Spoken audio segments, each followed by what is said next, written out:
welcome to the Oddity Archive, the show with such high production values that every last frame looks like a missing person's last known photograph. Anyway, it's Halloween again, and if you remember last year's special, things went just a tad wrong. Uh-oh.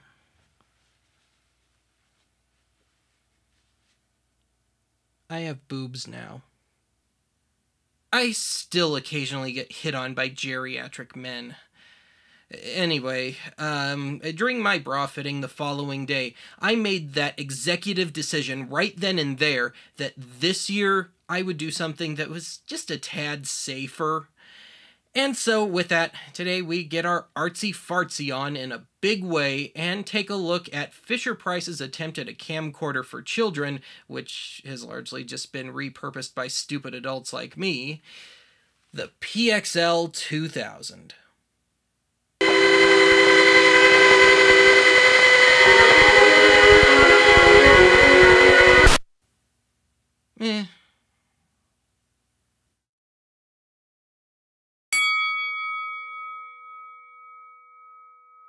In the mid-80s, New Jersey-based inventor James Wickstead of James Wickstead Design Associates, in tandem with his small team of employees, set out to design a camcorder for children. Of course, this being a toy, a large part of the objective was to make a product that did what it set out to do, and do so at as low a cost and via an accessible a means as possible. The end result was the PXL 2000, a camcorder that recorded video and sound onto standard blank audio cassettes. And whereas a standard VHS camcorder sold for in upwards of $1,000 at the time, the PXL 2000 would retail for under $200. In 1987, the PXL 2000 was brought to that year's International Toy Fair in Manhattan. Representatives from toy giant Fisher-Price saw and liked the idea, and a deal was inked. That fall, the PXL 2000 hit the market, and the complete accessories-included package retailed for $179.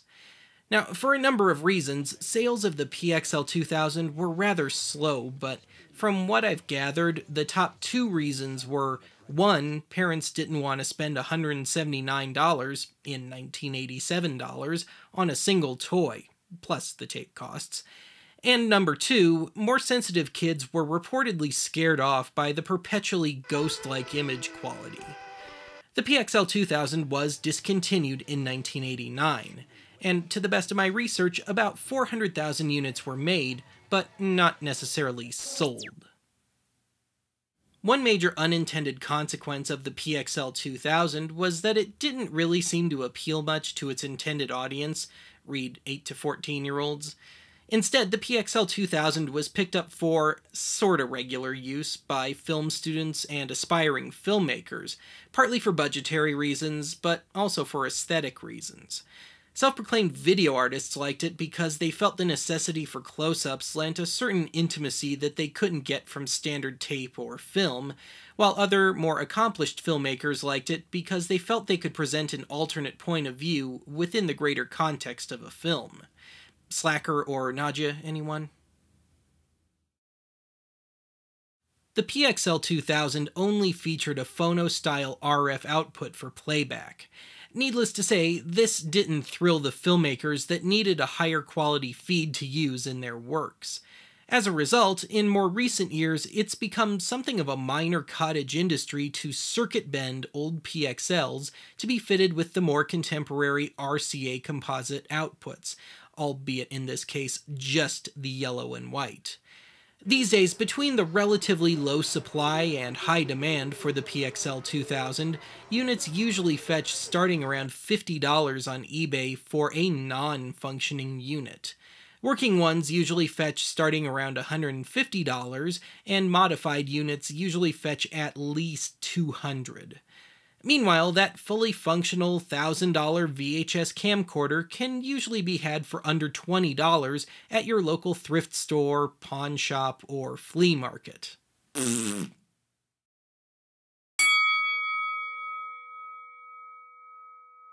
Video via audio tape wasn't exactly a new concept, Amateur radio and AV geeks had been pulling that one off since the 60s with homebrew narrowband TV. However, the big difference was that the hobbyists usually had at least high-end consumer electronics, and lots of them, to pull it off. Needless to say, to achieve the same results with a small handheld toy, some compromises had to be made.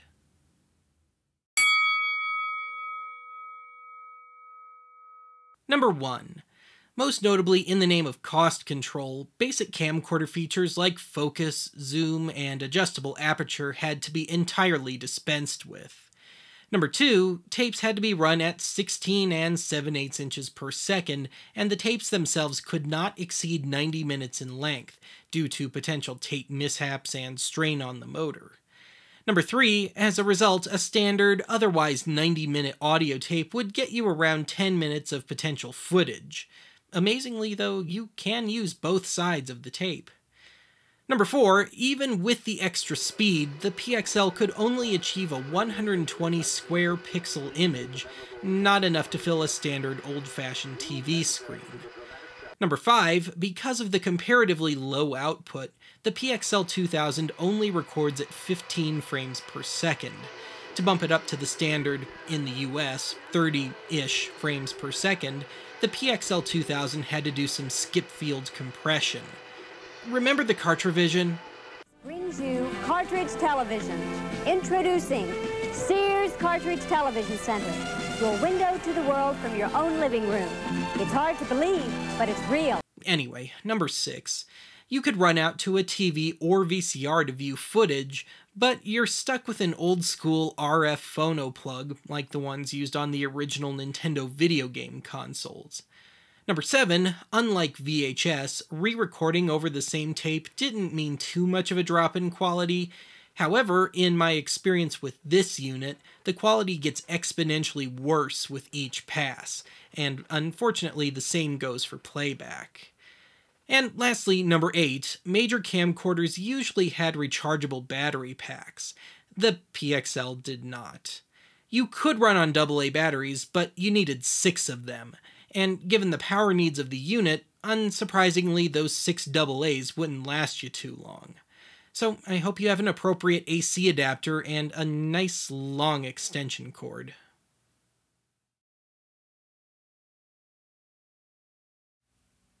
I picked the PXL 2000 for this year's Halloween episode, not necessarily because I find the footage shot on it to be particularly creepy, I actually don't, but I chose it because, well, I was donated our unit by a viewer, but I picked it because trying to restore this thing was a freaking nightmare.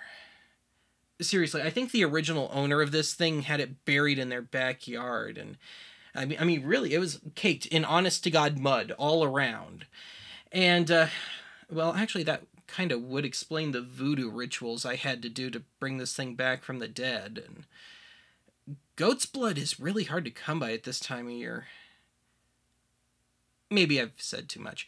Anyway, keeping in with the whole Halloween nightmare motif, strangely enough, I didn't have to create a damn thing to push this into stereotypically creepy territory.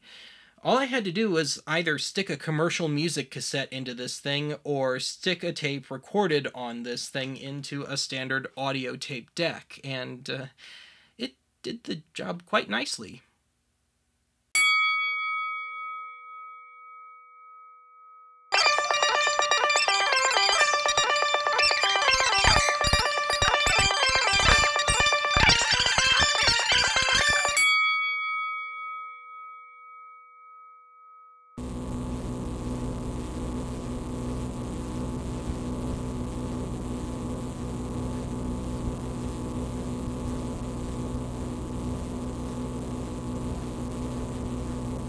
While we're on the subject of nightmares, I suppose I ought to bring up a certain technical one that's very germane to the PXL 2000. Tracking. So, if you remember, in a previous archive episode, we discussed a pretty famous early open-reel videotape recorder called the Sony CV2000, and this thing had a fixed playback head. And the upshot of that was that a tape recorded on one unit but played back on another more than likely would not play quite right. Now, this comes back around to the PXL 2000 in that audiocassette decks don't really have much of a need for adjustment usually, and there is no adjustment for this thing. But I think because of how it's built and the way that it's all housed inside, a lot of it boils down to how you load the tape, how hard you hit the play button, and indeed, a tape recorded and played back on the same unit a lot of times will not play back the same way twice. It's kind of a luck of the draw sort of thing. So, take a look.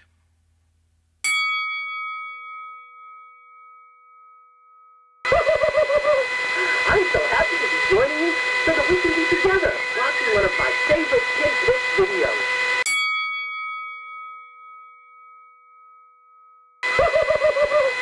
I'm so happy to be joining you so that we can be together watching one of my favorite THRIFT videos. The manual to the PXL 2000 says that you should use Type 2 high bias audio cassettes, and the shorter in length the better. But this doesn't necessarily mesh with my own experiences with the unit, but instead of making you sit here listen to me talk on and on about it, I figured it would be best if you just watched this series of tests that I did using a whole variety of tapes.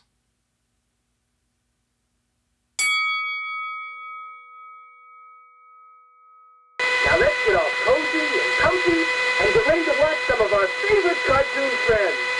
Best of all, we're here together, right? And before the fun starts, when the program is over, don't touch that dial.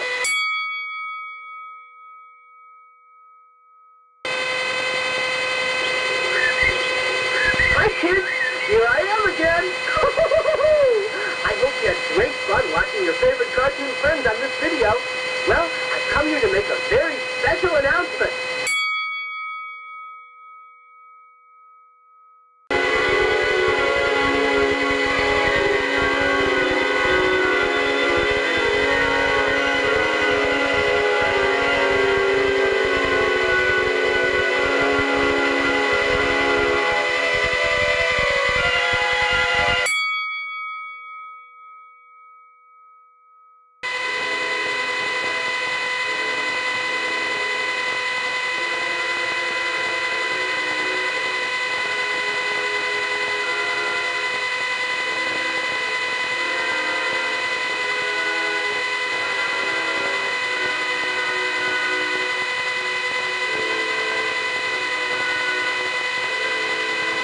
Now, I'm pretty sure you've noticed by now that the playback on these tapes is just a bit noisy. So perhaps it's just a little unsurprising that there's actually a very simple way around this. You can take your PXL 2000 and just plug it into the coax input of a VCR, then record to videotape. And unsurprisingly, even more so, that's exactly what a lot of the people that have tried to use this thing as a legitimate piece of filmmaking gear have done. Now, I've done something that's a little different. In my quest to get the most clean feed possible from the PXL 2000, I went from the camcorder to my SVHS deck to my Digital 8 camcorder, both for just the S-video support, and then onto the computer. No tape involved.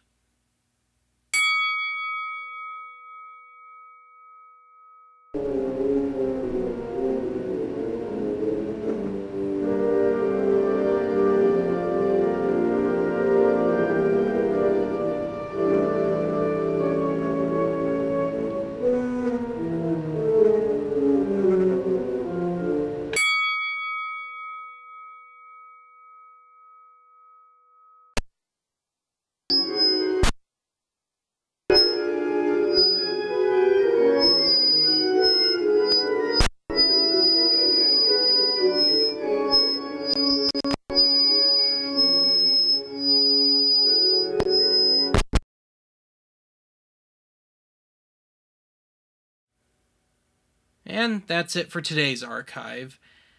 You know, I'm kind of shocked here. Nothing bad has happened. I think I may have made it through the whole year without something bad happening. And I probably just jinxed it. Nothing? Really? It's a Halloween miracle. I better wrap this up before something bad can happen. So, join us next time when I bring in the rotting corpse of the Great Pumpkin, or more than likely, just some rotting pumpkin that I swiped from a neighbor's doorstep.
Made it out.